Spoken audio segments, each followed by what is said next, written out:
প্রথম ভালোবাসাকে শেষ পর্যন্ত সবাই নিয়ে যেতে পারে না, কোনো না কোনো কারণে ব্রেকআপ হয়েই যায়। তবে যে এক্সপিরিয়েন্সটা হয় তা সারা জীবন হৃদয়ে গেঁথে যায়। তবে আবেগকে যত তাড়াতাড়ি বাদ দিয়ে বিবেককে সঙ্গী করে নিয়ে চলা যায় ততটাই ভালো। আর এবার এই বুদ্ধিমত্তার কাজটাই করলো মিরাজ খান। আর কত চোখের পানি মুছবে? It's time to move on. Recently লামহামসুর সাথে মিরাজের কাজের মাত্রাটা বেড়ে গেছে, বাট তার চেয়ে ইন্টারেস্টিং বিষয় হলো কাজের বাইরেও তাদেরকে বিভিন্ন সোশ্যাল মিডিয়া রিলসে দেখা যাচ্ছে এবং দর্শকরা তাদের একসাথে দেখে খুবই পছন্দ করছে।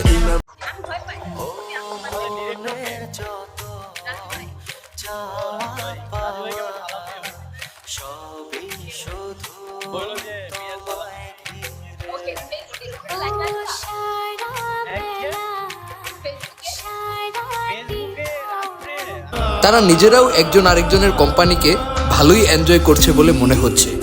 আর লামহাকেও মিরাজের সাথে ভালোই মানাচ্ছে। তবে এতদিন পর মিরাজের জন্য আমার ভালোই লাগছে। একটু দেরি করে হলেও মনের মানুষকে খুঁজে পেয়েছে এবং পুরনো স্মৃতি থেকে ধীরে ধীরে নিজেকে বের করে আনতে পারছে। এটাই তো দরকার। অন্যদিকে বরিশাল দ্বিতীয়বারের মতন বিপিএল এর ট্রফি লঞ্চে তুলল।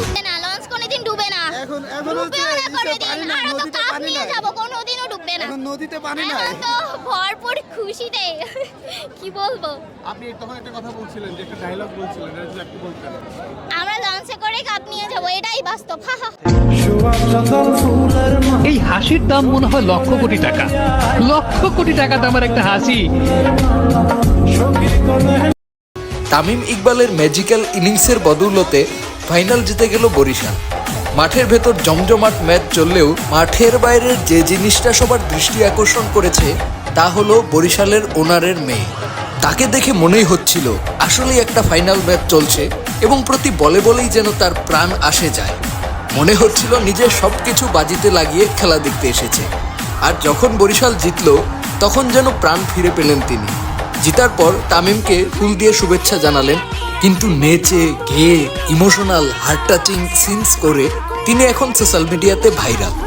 যদিও কেউই তার নাম জানে না সেটা আলাদা বিষয়, তবে সবাই তাকে দেখলে একবারে চিনতে পারে।